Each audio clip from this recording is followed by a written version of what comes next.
Allahumma allimna ma yanfa'una wanfa'na bima 'allamtana wa zidna ilma ya alim. Amma ba'd, kaum muslimin dan muslimat, as-saimin as-saimat, al-musyahidin wal musyahidat rahimani rahimakumullah. Alhamdulillah, kita bahagia pada pagi ini. Kita bersyukur dengan nikmat yang sangat banyak yang Allah limpahkan kepada kita. Kita selalu mendapatkan anugerah-anugerah terbesar dari Allah Subhanahu wa taala. Nikmat yang tak terhingga, yang tidak bisa dibandingkan dengan harta benda, yang tidak bisa diungkapkan dengan kata-kata. Nikmat iman, nikmat Islam, dan nikmat di mana kita berjumpa dengan bulan suci Ramadan. Mudah-mudahan Allah Subhanahu wa taala menerima seluruh ketaatan, amal saleh, serta seluruh ibadah yang kita lakukan di bulan yang mulia ini. Kita ucapkan pula salat dan salam untuk Nabi kita yang mulia sallallahu alaihi wasallam. Mudah-mudahan kita termasuk orang-orang yang senantiasa berusaha untuk membuktikan kecintaan kepada baginda kita alaihi salatu wassalam dengan cara menghidupkan sunnahnya dan mengamalkannya dalam keseharian kita, keluarga kita, dan secara umum masyarakat kita. Pagi ini kita kembali bersama tadabbur Al-Quranul Karim sampai pada surat Al-Ikhlas, yang mana surat Al-Ikhlas ini tergolong kepada surat Makkiyah. Yang jelas dari sisi materi pesan, Allah Subhanahu wa taala menyebutkan tentang pondasi kaidah, sebuah pondasi tentang tauhid, tentang keesaan Allah Subhanahu wa taala. Jumlahnya 4 ayat, dan di antara sebab turunnya surat Al-Ikhlas disebutkan oleh para ulama bahwa orang-orang musyrikin mendatangi Nabi kita alaihi salatu wassalam dan meminta kepada Nabi, unsub lana rabbak, mana nasab Rabb kamu itu seperti apa, yang kamu sembah itu seperti apa nasabnya. Maka mereka meminta untuk menceritakan kepada orang-orang Quraisy. Mereka yang meminta itu untuk mendengarkan bagaimana nasab Nabi, bagaimana nasab Allah Subhanahu wa taala. Maka kemudian atas dasar pertanyaan mereka ini, Allah Subhanahu wa taala menurunkan firman-Nya, qul huwallahu ahad. Katakan Muhammad, Allah esa. Ya. Dan sebab turunnya ayat itu terbagi kepada 2. Sebab turunnya ayat terbagi kepada 2. Karena ayat Al-Quranul Karim turun kepada Nabi sallallahu alaihi wasallam, imma turun secara ibtidaan langsung, tanpa ada sebab. Yang kedua, turun dengan sebab. Jadi Al-Quran itu turun kepada Nabi Muhammad dengan 2 cara. Pertama, tanpa sebab, yakni langsung dari Allah Subhanahu wa taala. Yang kedua, turun diakibatkan atau turun karena sebab, turun karena adanya sebab. Nah, sebab turun Al-Quran itu juga ada 2. Sebab turun Al-Quran juga ada 2. Sebab pertama adalah pertanyaan. Sebab pertama adalah pertanyaan. Nah, seperti mana surat Al-Ikhlas ini ditanyakan kepada Nabi Muhammad sallallahu alaihi wasallam tentang nasab Rabb yang ia sembah. Lalu kemudian Allah menurunkan surat Al-Ikhlas ini. Nah, sebab turun Al-Quran yang kedua adalah Al-Hadithah, peristiwa, kejadian. Nah, dengan kejadian itu Allah Subhanahu wa taala menurunkan Al-Quranul Karim. Seperti kisah Hadisatul Ifki, kisah di mana ibunda kita Aisyah dituduh melakukan zina, ya, dengan tuduhan yang luar biasa yang dituduhkan oleh orang-orang munafikin kepada ibunda kita Aisyah radhiyallahu taala anha. Nah, maka kemudian Allah Subhanahu wa taala menurunkan firman-Nya untuk menunjukkan bahwa Aisyah bebas dari tuduhan dan fitnah itu. Dalam kisah yang lain juga seperti Al-Khawla binti Tha'labah yang datang ke Nabi kita alaihissalam menanyakan tentang hukum zihar. Dia dizihar oleh suaminya, maka kemudian Allah Subhanahu wa taala menurunkan jawaban dari apa yang dia sampaikan. Beginilah bahwa Al-Quran turun ke Rasulullah, ada yang turun tanpa sebab dan ada yang turun dengan sebab. Turun dengan sebab ada dua, atau sebab turunnya ayat ada dua. Pertanyaan yang diajukan ke Nabi lalu kemudian dijawab oleh Allah Subhanahu wa taala, kemudian peristiwa yang kemudian dari peristiwa itu Allah turunkan ayat untuk menjelaskan apa yang sesungguhnya terjadi. Jelas?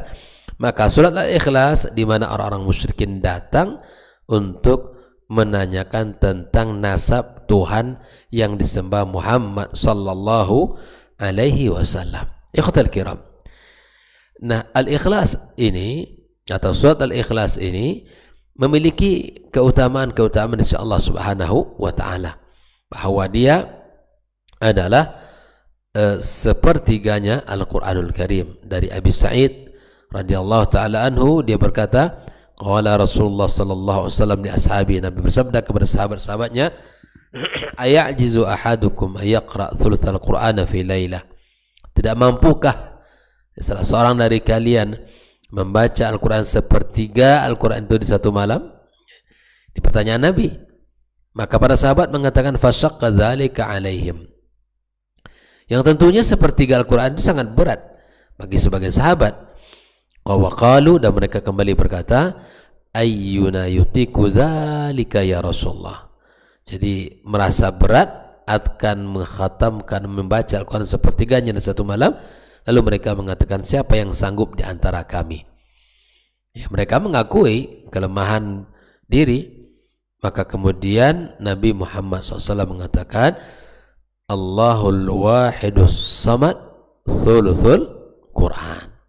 Jadi Allah Al-Wahid yang Esa As-Samad, yang merupakan tempat sandaran, adalah sepertiga Al-Quranul Karim. Ya, dalam riwayat yang lain Nabi kita Muhammad sallallahu alaihi wasallam mengatakan, innaha la ta'dil thuluthul Quran. Jadi Al-Quran itu sepertiganya Al-Ikhlas itu sepertiganya Al-Quranul Karim. Ikhwatal kiram rahimakumullah, ya tentu surah Al-Ikhlas juga sering disamakan atau dibaca dengan surat Al-Kafirun. Ya, di antaranya apa? Di antaranya Nabi SAW membaca surat Al-Kafirun dan Al-Ikhlas itu di salat sunat fajar. Salat sunat fajar, ya, yang 2 rakaat itu, rakaat pertamanya Al-Kafirun, rakaat keduanya Al-Ikhlas. Begitu juga di antara salat yang dibaca oleh Nabi SAW surat Al-Ikhlas adalah surat atau salat sunat tawaf. Salat sunat tawaf. Rakaat pertama kita baca Al-Kafirun dan rakaat kedua kita baca Al-Ikhlas. Ikhwatal kiram, maka Nabi juga menyebutkan barang siapa yang membaca Al-Ikhlas 10 kali membaca Al-Ikhlas, maka banallahu lahu baitan fil jannah, Allah bangunkan baginya rumah di dalam surga. Bayangkan berapa menitkah kita membutuhkan waktu untuk membaca hanya 10 kali. Qul huwallahu ahad, Allahus samad, lam yalid wa lam yulad wa lam yakul lahu kufuwan ahad. Baca 10 kali. Nabi mengatakan yang membacanya 10 kali maka Allah bangunkan baginya rumah dalam surga. Itu luar biasa itu. Waktu yang singkat, tidak berat, tapi pahala luar biasa.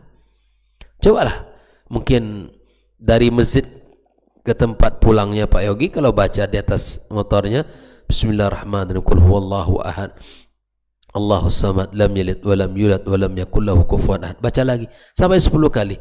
Belum sampai di rumah mungkin sudah selesai dibaca 10 kali. Keutamaannya apa kata Nabi SAW? Yang membacanya 10 kali, maka banallahu lahu baitan fil jannah. Allah bangunkan baginya rumah di dalam surga Allah Subhanahu wa taala. Ya, barangkali di dunia ini rumah kita ya biasa, dan tapi ketika seseorang membaca surat Al-Ikhlas ini sebanyak 10 kali, Allah akan buatkan rumah di dalam surga yang mulia, surga yang penuh dengan kenikmatan dan keindahan. Baik, itu yang terkait dengan keutamaan serta Nabi SAW membaca pada kesempatan-kesempatan tersebut.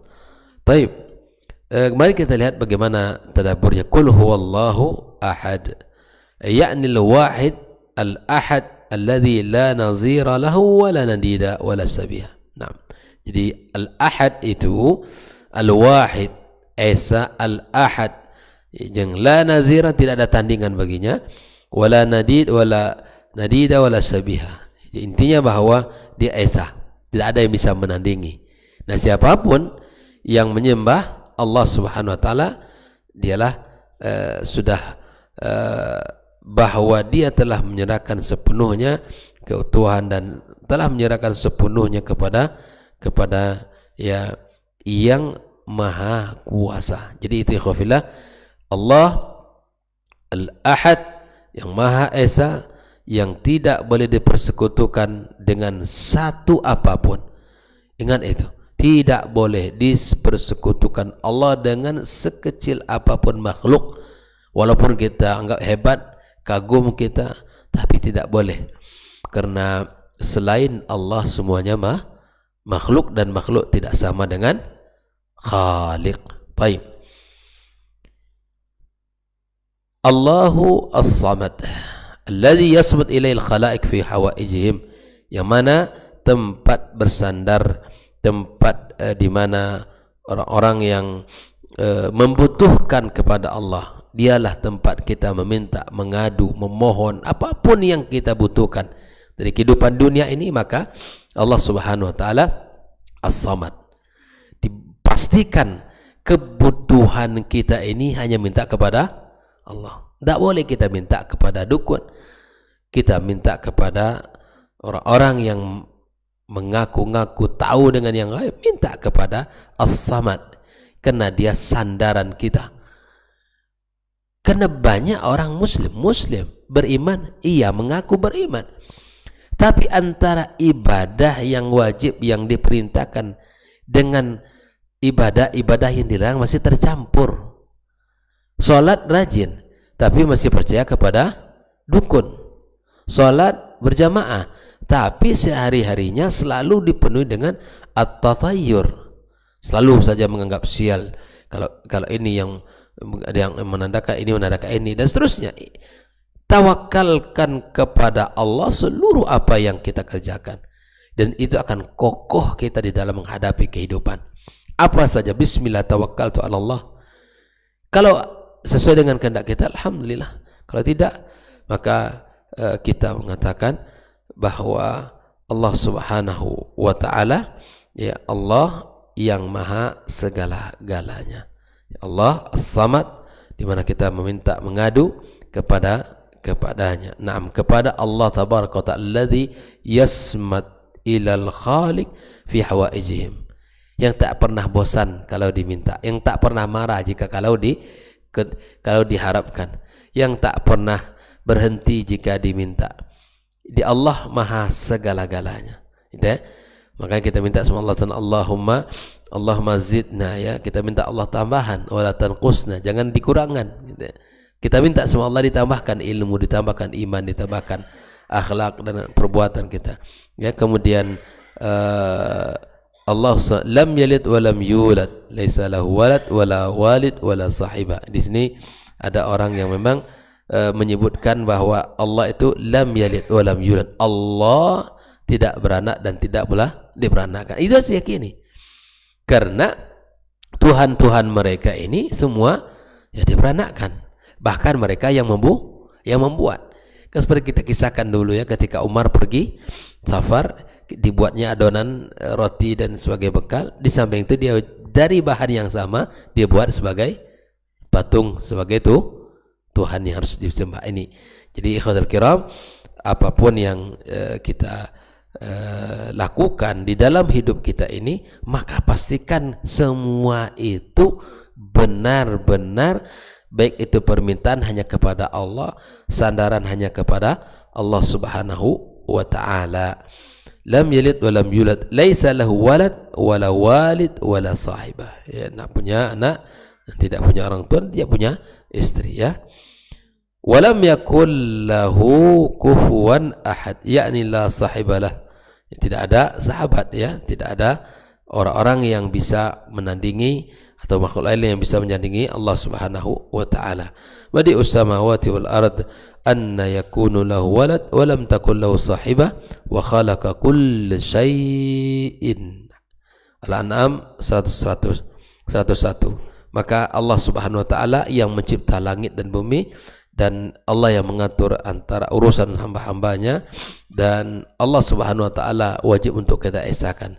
Jadi inilah bahwa surat Al-Ikhlas ini merupakan surat yang menunjukkan kepada, ya, nilai-nilai tauhid, keyakinan seseorang bahwa Allah itu esa. Yang kedua, surat Al-Ikhlas mengajarkan kepada kita tentang keutamaan surat ini, karena Nabi banyak menyebutkan keutamaan ini. Kemudian yang berikutnya, bahwa hendaklah seorang mengajar dan mengajukan persoalan pada muridnya. Salah satu contoh dia mengajar Nabi, seperti mana Nabi tadi ditanyakan, bagaimana pendapat kalian tentang surat ini. Maka kemudian inilah cara-cara dan metode Nabi kita SAW dalam mengajar. Kemudian boleh menggunakan lafaz yang tidak terbayang dalam benak, karena kalau disebut seperti Al-Quran seperti membaca yang ditulis, tulis banyak sepertiga, namun yang masuk adalah secara makna, bukan secara yang tertulis, ya, bahwa bukan dari sisi yang tertulis tapi dari sisi makna, ya, yang disebutkan oleh Allah Subhanahu wa ta'ala. Maka sekali lagi surat Al-Ikhlas sangat erat dengan tauhid, keyakinan, akidah kita, karena Allah mensifati dirinya tentang seperti apa Allah Subhanahu wa ta'ala. Yang sebab turunnya kita tahu adalah pertanyaan orang-orang musyrikin untuk, ya, bertanya ke Nabi, ya, bertanya tentang bagaimana, ya, nasab Rabb yang kamu sembah itu seperti apa, ya. Maka kemudian Allah turunkan. Nah, dari penjelasan singkat ini kita bisa memahami bahwa surat Al-Ikhlas memiliki kedudukan yang sangat, ya, kemudian tinggi. Kedudukan Allah Subhanahu wa ta'ala memiliki kedudukan yang sangat tinggi. Allah Subhanahu wa ta'ala maha segala-galanya, yang memiliki, ya, yang menguasai, yang mengatur, yang memberi semuanya. Allah As-Samad. Seluruh makhluk meminta kepadanya, ya Pak Yogi, tidak berkurang perbendaharaannya. Andai pun Allah berikan seluruh apa yang diminta oleh makhluk, tidak akan berkurang kekayaan Allah Subhanahu wa ta'ala. Maka kita yang butuh kepadanya. Ibadah yang kita lakukan kepada Allah kembali manfaatnya kepada kita. Allah tidak akan bertambah kemuliaannya, Allah mulia. Ibadah dan ketaatan kita lakukan tidak akan menambah kemuliaan Allah. Itu kan tidak akan juga menambah kekayaan Allah. Begitu sebaliknya, dosa yang dilakukan seorang hamba juga tidak akan membuat Allah hina. Kembali keburukan dosa itu kepada dia para pelakunya. Jelas, ya? Allah maha segala-galanya, di atas segala hal. Jika diminta, maka dia beri. Jika dia beri per seluruh permintaan makhluk, tidak akan berkurang perbendaharaannya. Nah, itulah yang harus kita yakini. Allah di mana As-Samad, di mana kita bersandar kepadanya. Bersandar kepada Allah adalah sebuah ibadah. Kita minta, meyakini Allah SWT yang maha atas segala-galanya. Maka surah Al-Ikhlas sekali lagi mengajarkan kepada kita tentang tauhid dan Allah sebagai tempat kita bersandar. Allah Subhanahu wa ta'ala, ya, tempat di mana kita mengadukan segala keluh kesah kita, dan Allah Subhanahu wa ta'ala, ya, tidak beranak dan tidak diperanakkan. dan tidak pula ada yang bisa mendandinginya satupun. Tidak ada dari makhluk, dari manapun, karena Allah yang maha tinggi dan maha mulia. Itu kan, tidak ada yang bisa menandingi ya akidah, dan tidak ada yang bisa menandingi Allah Subhanahu wa taala di dalam segala apapun. Tidak ada. Lam yakul lahu kufuwan ahad. Tidak ada. Raja mana? Raja. Tidak ada raja, semuanya akan hina. Bahkan di hari kiamat kan semua raja-raja Allah panggil, ya kan? Mana raja-raja dunia? Mana para orang-orang yang hebatnya dunia? Semuanya kecil di hadapan Allah Subhanahu wa taala nanti.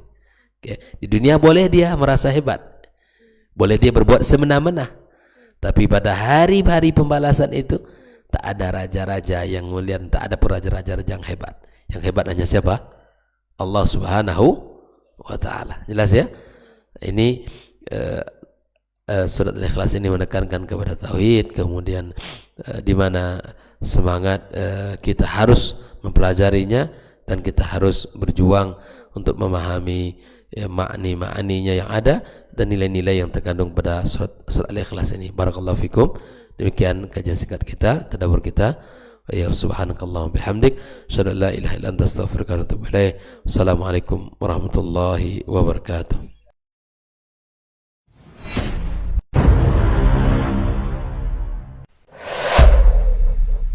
Dunia dan seisinya ini bagi Allah tak sama nilainya dengan sebelah sayap lalat. Barang siapa yang beramal untuk akhiratnya, Allah akan cukupkan baginya urusan dunia. Sayati zamanun 'alan nasi as-sabiru fihim qalqabit al-jamarah. Akan ada satu masa di akhir zaman yang berpegang teguh dengan agamanya seperti orang yang sedang memegang bara